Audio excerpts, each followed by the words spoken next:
Welcome to the Commonwealth Home Ownership Podcast, the real estate investing podcast for Canadians. Whether you're a seasoned investor or just getting started, you've come to the right place. If you're looking for a way to take control of your life through real estate investing, stay tuned and be sure to join us at CWHO.ca, your hub for all things real estate investing in Canada. This evening, we have Michael Sheret from Best Capital Bond joining us to talk about private lending. Welcome, Mike. Thank you, Brad and Phil, for inviting me here. You know, private mortgages, it's going to be different than what you guys are probably used to talking about, buy and hold, flipping. Right now, I want to discuss a little bit about private mortgage investing and what that can do for your portfolio. So disclaimer for this presentation is this is only for discussion purposes. Everything discussed in today's presentation is my personal opinion, and this is not considered legal, accounting, or investment advice. So do not invest on this information without completing your own due diligence or consulting with your own legal advisor. At the end of the day, you have to be comfortable with what you're doing and to make sure that when you get into something like this, that you understand the risks that are associated with it and you understand the risk mitigation that can be put in place to help you perform better. A little bit about myself is I'm a father, husband, and real estate investor. Also an avid outdoorsman, often accompanied by Phil. Started investing in real estate at the age of 16. My father was actually a home builder, so my first deal that I did was a joint venture with him on a city lot that he had. We bought the lot and sold the lot, and I made a little bit of money. So that's what got me hooked. I've also done buy and holds. I have a small portfolio of buy and hold properties, flips, and private lending is my primary business right now. My background is business development, operations, and client relations. 2016, my business partner and I, Konstantin, I'm not sure if some of you guys might know that Russian man. We started a company called Best Capital Bond, and since then we've funded 50 plus mortgages together. Currently, we have about 38 active in our fund. I always like to start by asking people, what are your real estate investing goals? Goals that are not written down are often just wishes. So this was probably his first day writing down his own goals since he hasn't yet to find a lost sock. So if you want to be successful, it is important that you write down your goals. If you really want to do something, you'll find a way. And if you don't, you'll find an excuse. I really want to encourage people to sit down, define your real estate investing goals. I truly believe that real estate should be a part of everyone's portfolio, and mortgage lending can fill the void for investors that are looking for a little bit more of a hands-off investment. As I got into real estate myself, I bought a single family home, lived in it, got a roommate. The next one, I moved myself into another place, moved renters into my previous house, and it kind of snowballed to that effect. And what I found out after, meeting a lot of different real estate investors is that there are 4 stages of real estate investing. When you first start, you start in single family homes, condos, townhomes. Typically about 5 to 7 years later, you may move into duplexes, fourplexes, small apartment buildings. You start doing joint ventures, you start raising money from friends and family. And then after that point, about 5 to 7 years later, you start doing a little bit bigger deals. You start maybe buying a 16-unit building or a 24-unit building. You may get into commercial, or you may even start development. So you might buy some infill lots and start building infills. What I saw is there was a 4th stage, and that was investors tired of the hassle of dealing with tenants. Maybe they were just tired landlords. They were close to the retirement age. They were looking for another option that maybe required a little bit less of a hands-on experience. And they were doing private lending. And as soon as I saw that, I was thinking to myself, wow, I got to really figure out how can I get to that position. If I can just skip everything and I can just get right to the private lending, I'm going to probably end up there anyways. Why not look at it now? So that was in 2016 when I met my business partner, Konstantin. When I started looking at it and doing my own due diligence and sort of figuring out what is the pros and cons of mortgage lending versus owning the real estate. And when I started, kind of putting the 2 lists together, these are some of the items that I saw. As a mortgage lender, it's really more of a passive business. You're not getting a phone call from a tenant. You're not managing managers. Essentially, what you're doing is you're just collecting interest payments to yourself. At the end of the day, if there is something to deal with, you let the lawyers deal with it. You're not doing it yourself. It's a much more passive business. The other thing that I liked is you're betting on home ownership. As a landlord, you're dealing with tenants, not homeowners. So I kind of like that. Also, zero management sort of falls back up to the passive business. That's another thing that I really liked is if it's done correctly and if you have proper risk mitigation, really the management is sort of verifying that your payments are coming in on time. The other thing that I liked was that it provided consistent, predictable cash flow. I still see it now with my rental properties. Actually, last weekend, rotted out sewer line. There now I have a $10,000 bill on my single family bungalow home. So that probably killed a few years worth of cash flow. What I really like about private lending is the consistent, predictable cash flow. You dive in and you learn how it works. It's really a lot less complicated than people make it seem to be. It's highly scalable with no overhead. Whereas with property management, dealing with contractors, dealing with tenant placement agencies, there's a lot more to do and a lot more to worry about. The other thing that I really like about private lending is the laws protect the lenders, whereas for rental properties, the laws typically favor the tenants. A private mortgage is essentially a home equity loan financed through a private source of funds, such as friends, family, or business, rather than a traditional mortgage lender. So if you think to yourself, who actually owns your home? Do you own the home or does your bank own the home? Well, if you stop paying your mortgage payment, I think you'll find out pretty quick who actually has control over your house. When I started looking at this, I kept saying, why not become the bank? Why not lend my money and just secure it by real estate? When you are the lender, you can make the rules. And when the homeowner borrows from you, they pay interest to you instead of the bank. Private mortgages versus bank mortgages. Private mortgages are completely flexible. It really depends on what you as a lender and what the borrower are comfortable with. You can secure your financing as a first mortgage. That's very similar to what a bank would do. Typically, it's going to be a lot larger amount. You're going to help them buy, $300,000-$400,000 home or more. You could do a second mortgage on top of the bank's mortgage so that the borrower could access a little bit more of their equity in their home. Or you could even do a third position mortgage if you feel comfortable doing that. We've done first, seconds, and third mortgages, and it really depends on the property, the borrower. Every file is unique and every file has different terms. So that's why when you look at the interest rates that are paid on private mortgages, it really, really depends on the mortgage itself. It could range anywhere from 8%, maybe 6% on a first mortgage, up to 25%. Interest-only payments are typical, but again, it's completely flexible. You could set it up as principal and interest loan repayment, but primarily all the mortgages that we do and all the mortgages that we see people do are interest-only payments. That's not saying that you couldn't.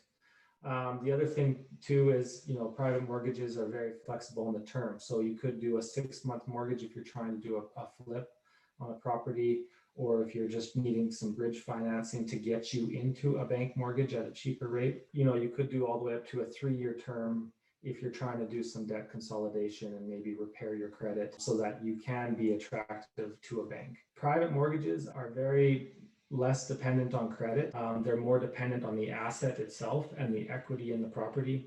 Obviously, credit, is something that we look at, but it's not a showstopper when we see somebody with damaged credit. If you're on the borrower side of things, one good thing is that it does not show up on your credit bureau.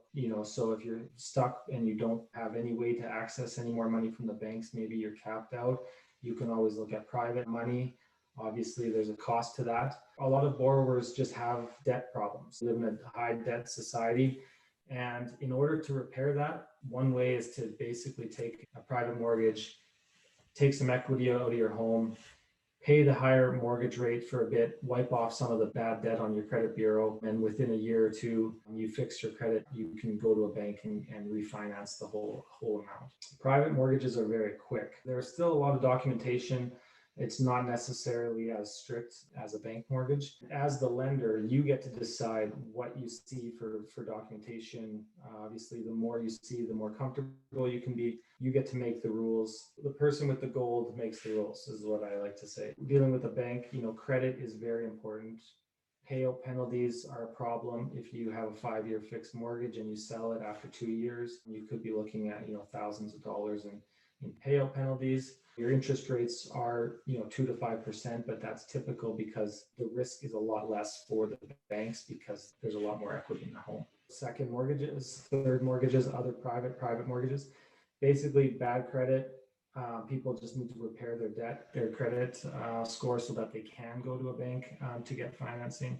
One way to do that is debt consolidation. Also, a lot of self-employed people that don't claim a lot of income. We see a lot of them looking for private mortgages, or business owners that have CRA debt that they need to take care of. The other thing too is fix and flip and other projects. Sometimes just timing is necessary to be quick. A lot of times, you'll see people just borrow money for 2-3 months, just enough time to get into the deal.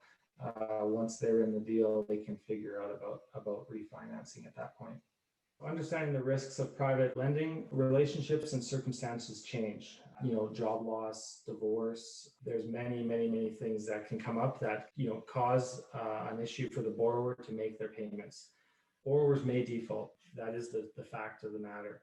Property values fluctuate, so if you're looking at lending and you're going to lend up to 80% of the loan to value on the property and property prices drop 5 to 10%, what that is essentially doing is squeezing the equity in the property, which makes it more challenging for you when you go to foreclose on the property if you have to. With my experience and with other industry professionals out there, typical foreclosure rate is about 2 to 5%. What we see is around 1 to 3%. You are responsible for your own legal fees until you can actually foreclose on the property and pull the equity out. And the foreclosure process can take up to 4 to 6 months. We had one property that we were foreclosing on that actually happened just prior to COVID. So we're just dealing with that now. So it's almost a year and a half. So you do have to be prepared for those challenges. The way that you can mitigate those risks is ensure that you have a strict underwriting policy. So what does that mean? Your loan to value on the properties, you want to be well below 85%. There's some lenders out there that do up to 90% loan to value.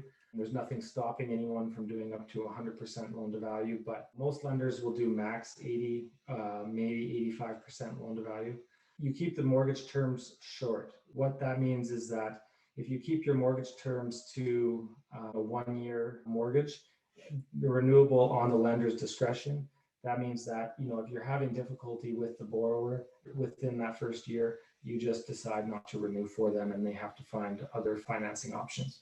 The other thing that I really like is I like owner-occupied properties. People do not want to leave their own home, and we're not in the business to take their home. We're in the business just to lend our money out, help somebody solve a problem, if it's bad credit or if it's to get into their next real estate deal. It's not our business to take the house. That's the last thing that we want to do. But what we do find is that with owner-occupied residential is that people are very protective about the roof over their head. The other thing too is if you're not lending to an owner-occupied, is it an experienced constructor, and do they have a proven track record? Is this somebody's first fix and flip deal? Have you done the numbers yourself to verify that there is actually profit in the deal? Do you know that they knew what they're doing, the renovations that they're going to produce, the timeline that they're saying that they need the money in? That all comes into a factor when you're looking at the deal. Limiting beliefs. Most real estate investors don't know anything about private lending. They know that there is an option to get private lending out there, but they don't know how to actually do it themselves. But private lending does account for approximately 1/10 of Canada's $1.6 trillion mortgage market. And you can get involved if you understand the game. There are many things that you may not know, but the important thing is that you don't need to know everything. You just need to surround yourself with people that are doing it and have a proven track record with private lending. Ways that you can invest. There's different ways that you can invest in private mortgages. So there's mortgage investment corporations. Essentially what that is it's pooled funds, multiple mortgages, and your money is continuously working. So if one mortgage drops out, gets paid out early or whatever, your money is still making money through the other mortgages that are in the fund. This is my favorite method just because of the continuous growth, and with the pooled funds and the multiple mortgages, you decrease your risk. So if you do something like a syndicated mortgage, which is another option, basically what that is that's a group of investors pooling their money together to fund one project. So that is another really good option, but if that one project defaults, then there's no other projects providing any interest income for those investors. Thirdly, there's arm's length mortgages. That's basically one-on-one mortgage investing. So that would be essentially Brad lending myself money to do a deal. As long as you're using a trust company like Olympia Trust, you can use your registered funds, so TFSA, LIRA, RIFs, LIFs, RRSPs. And actually, you can do that with all of these mortgage investment corporations, syndicated mortgage, and arm's length. So that's another advantage to private lending, is that it is registered fund eligible if done correctly. That's the important thing to note there. A little bit about our company, Best Capital Bond. It was started in 2017 by my partner and I. Our mission was to provide exceptional financial opportunities for the smart investor. The smart investor, we classified that as somebody that is just looking to invest their money in real estate, but doesn't want to deal with tenants and toilets and management companies and issues that arise all the time. Konstantin's a Russian-Canadian entrepreneur, father, husband, investor, private lender, 15 years of business experience, licensed mortgage broker, and owns multiple lending companies. He's done 268 loans personally, managing 350 files for other investors, similar to the arm's length mortgages that I just spoke about. How it works essentially is we fund mortgages with the pooled money that we raise. We have a management guarantee where we have to invest X amount of money with our investors, 10%. So for every dollar that goes into the fund, we have to back it with 10% of our own money. And that just shows a guarantee that we're there with you guys investing in mortgages. The risk is the same for us as it is for our investors. As new investors come in, we fund more mortgages, we collect the payments, we manage the files, we manage the foreclosures. At the end of the day, you just sit back and you get paid. How the risk mitigation works, again, it's strict underwriting, backed by registered mortgages. So that's your security. Conservative loan to value. Our typical loan to value is under 80%. 1 to 2 year terms and owner occupied. That's our exact borrower profile right there. Why do investors choose us? Investors get paid first. We pay an 8% per annum fixed income, up to 10% with DRIP. There is an option to reinvest your dividends or your interest every month and collect a DRIP payment. And if you do that, you get 10%. We're RRSP, RESP, TFSA, LIRA, RIF, and LIF eligible. So if you have registered funds that aren't performing, we pay 8%. If you look at most of the mix, they're probably anywhere from that 6 to 8% range. We also hold 5% of our fund is held in cash. And the reason that we do that is so that if there is a foreclosure coming up, or if there is somebody that needs to be paid out, we have the money available to deal with it. We don't have to go raise more money to deal with the situation at hand. The other thing that we have is a $200,000 management promise. That increases as we invest. If there was anything to happen to the bond fund, all the investors would get paid first. However much money that we have in the bond fund would get distributed to the investors before we got anything. So we've really protected the investors by putting our own money in, ensuring that we have our own capital in the game. And the other thing is 3% of our gross income goes to local charities. So every year we support charities like Big Brothers Big Sisters. That's the big one in Calgary that we do. And last year we helped them raise approximately $120,000. Key partnerships, Konstantin, his mortgage brokerage, K5, they specialize in private financing as well as Smith Maneuver mortgages. They have 2 products, privates and the Smith option. We work with Olympia Trust very closely, which allows us to help investors invest registered funds, as well as with Target Capital is sort of a subsidiary company with Olympia that is partnered with us, gives us the ability to raise money through registered funds. If you guys have any questions or you might be interested in investing, you can reach out to me directly, or you can reach out to Konstantin himself.